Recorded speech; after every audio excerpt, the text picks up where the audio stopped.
right, we're back. I'm Trevor Horn, and nobody cares about me. They care about the Independence girls basketball team. So, girls, Val, we talk, a lot of heavy stuff, stuff on the court, and that's great and all, but you only spend a few hours a day on the court. But, you're just teenagers, and you're just a teacher and a coach outside of that. So what I want to do now, Val, is do me a favor and kind of go down the line and talk about these girls as individuals, not just as basketball players. Oh, okay. We'll start with Jayon right there, and if the camera panned on her, that smile right there says it all.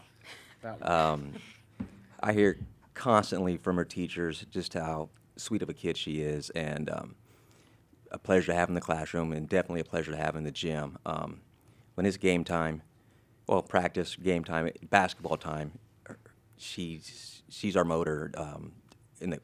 Defensively, she wants to guard anybody and everybody. She wants to guard the big. She wants to guard the guard. She's not afraid to go box out a big. She's not afraid to put on ball pressure on a good ball handler. She has no fear. She's relentless, and she has the best help side defense that I've seen in a long time. It's very, very special.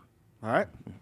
Serena didn't play last year, and she came to us this summer and said she wanted to be part of the team again and really wanted to play basketball. And you could just tell the way she said it.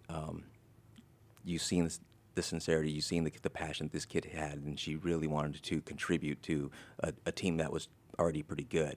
And we had no expectations for her. We told her, we opened her with open arms. We welcomed her, and you earn what you get. And she ran with it. And she's a team captain, one of our senior leaders, vocally. She's just what this team needs. And she does all the little things on the court that she doesn't get the big stat lines, but everything that she does in practice and in games, everyone on this team knows we need. And right. she has a big heart, and we love everything she does for us. Deja. Now remember, I'm going to ask the girls to do the same thing. She said during the break that she wants to go first, so maybe it's time to be careful. Yeah, I got to see. Let me rethink this. When we lost her, we've seen how important she is to this team, and she's a huge part of our success. Again, she's not going to be the one that night in, night out you see have 20 points, 16 points or whatever, and sometimes she might have a big game scoring, but just her basketball IQ on the court, she's always the one that's talking. She's always the one that's trying to get her team up. She's super competitive, works hard. She, just like the last couple of practices before the Ridgeview game, she was a little under the weather, and she goes, "No, Coach, I'm going to jump in when I can." And she easily could have sat out, and that would have been okay because we would never question her want to not practice. She doesn't. Right. She's ready to work all the time, and when she was under the weather, she still practiced. When she was hurt, she still wanted to play. She wanted to come back sooner than we wanted her to come back. We tried to constantly had to tell her, keep the big picture in mind, keep the big picture in mind. But she's just ready to help her team in any way. And again, you could look at her just like Jay and Serena. Their smiles, it just means so much. Oh, there they are. There they are. They're a neat group, and I just love every minute being with them. Geez, Deja, me worrying about doing the show for an hour under the weather makes me feel kind of weak when you think about what you've done. All right, let's do it. Let's have you guys now talk about Coach Val. And Deja, you want to go first? Yeah. About Coach Val, at every practice, he always pushes us to, want to be better. He always, just make sure that we're pushing hard. Even if we're down, he always picks us up. He's very motivational, and he teaches us what leadership is about. He's a very great leader, and we can learn from him. And we have a lot of great leaders on our team. And Coach Val, he's a good coach. He's good on and off. Really? I thought you were going to go a little. I thought you were going to tell us a secret about him. That was very emotional. There's tissue right there next to you, Coach, if you need them. All right, Serena? Honestly, just what Deja said, it's like he just pushes us all the time, and it's really hard to find someone that like believes in you as much as he does believe in us, and that's what I really like about him. Okay. Deanna?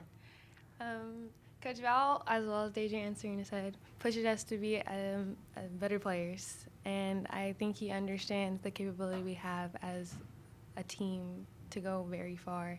And sometimes it's hard to take in that he's trying to get us to be better, but running. But at the end of the day, we know it's worth it, and we know that he's trying to get us better.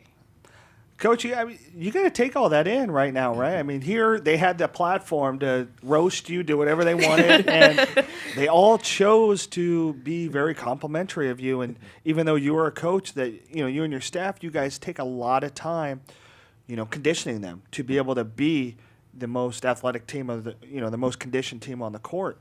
So you run these girls through the gauntlet, and here they are still smiling about you. Yeah, it's we tell them all the time, girls, what we're about to do is not fun, and we know it. We know it as coaches. Running is not fun, but we know the importance of it, and we get through it, and it brings us together, especially when we see them pushing so hard and so exhausted. And when we're done with our running drills and our conditioning drills, it just makes us a little bit tighter every practice. And as far as the roasting platform, it happens in the gym. Just not here on this platform. Okay, Val, I want to something we talked about in the break is kind of present. I mean, the central section has the competitive equity where you do well, you move up. You don't do as well, you move down. But the problem is that you don't know in that spectrum. You may win a section title, and then you may get a group of freshmen and sophomores come in, and they don't play up to that level, and then you're stuck in D1, you're stuck in D2, in a higher level than you were before that you wanted, and then it's tough for you. Or you get in a situation where maybe you have a good year, but then you bring in a bunch of freshmen like you did last year, and then you don't have that opportunity to play up either. I take like Ridgeview a few years ago with Erica McCall, where they were one of the best teams, or likely the best team in the central section. They lose that big senior class, and they don't have it anymore, and then they've got to spend 2 years in Division I, whereas with the nucleus that they have, maybe they could be really good in D2, but they can't do it in D1. But you look at other sections like the Sac Joaquin section or the Central Coast section where they do a realignment every year, and they look at what you've done for your body of work that year, and they lump you into like a D1 through D3 or D4 through D6 and say you could be anywhere here, enrollment kind of pending. What would you, in your scenario, what would you like to see more? Well, I think what the section's doing currently is working. It's never going to be perfect. Right. There are the unknowns. Like for us, for example, I mean, we had this group of freshmen that came in and made an immediate impact. More so, I think, with the whole body of work than any team that we've seen in a while, really, too. Yeah. So, I mean, you could break it down team by team, case by case, and I think what our section's doing now is fair and trying to make it as competitive for all teams and all schools. And school enrollment is a part of it, but you could also have a small school that has a good youth program or a youth system, and they could have small enrollment and have a great basketball team, softball team, baseball team, whatever the sport is. And I think Redwood is one of those teams that has one of those great feeder programs, even though it's a small school. Mm-hmm, yeah. Like you said, the other sections we're doing, taking it year by year, season by season, that may be something that our section considers. I mean, like I said, I don't think there's a perfect, kind of like my biggest football. case, my biggest case in this is having Emmanuel, the boys basketball team, in D4 the last 2 years. Right. They didn't have those guys in there because they all transferred over, and they didn't have Colin Slater, they didn't have Darren Pearsons, they didn't have R.J. Horn.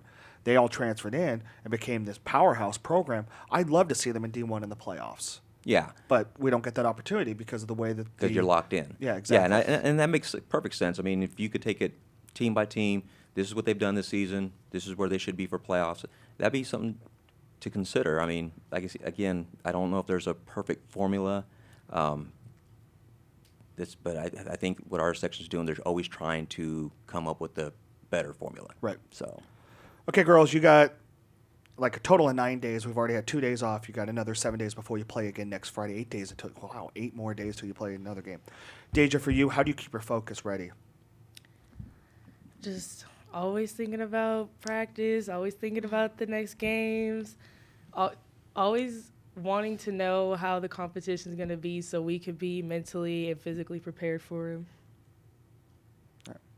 Serena, you're thinking about this answer. Go ahead. I just try to stay mentally focused, and at practice, I try to, like, I don't know how to say it. I try to, like, Lead by example. yeah. Gianna, what do you do? I mean, I just stay humble and be prepared for whatever competition is next and work hard in practice. Val, do you take the time now to say, this is the time that we needed in December before the season started, so let's get that practice time in and really kind of run them through that gauntlet? well, the gauntlet happens every day. But yeah, this is, we were happy for what they accomplished in Baltimore. We, Coach Grant and Coach Kell, we were at almost every game cheering them on. And as we were cheering them on, we would say to ourselves, we wish we had them in practice, but we wanted to see them succeed and see them have fun with their volleyball team. And we knew our time would come. So it didn't come to us in October, November, but we get it in February, so Right. we'll take advantage of that. Okay. Yeah, and you were their biggest cheerleader during the volleyball season, too, so that's a great thing. So we've run out of time. Girls, thanks for coming in. Val, thank you for coming in. We appreciate it. Good luck next week. Obviously, we'll find out tomorrow when the seedings come out. We are going to talk a lot about that in the next half hour. We have Andy Bugard from the Fresno B. We're going to talk about the north part of the section, what we have down here, and what to expect tomorrow when the basketball seedings come out. Stay tuned for that. We'll be back.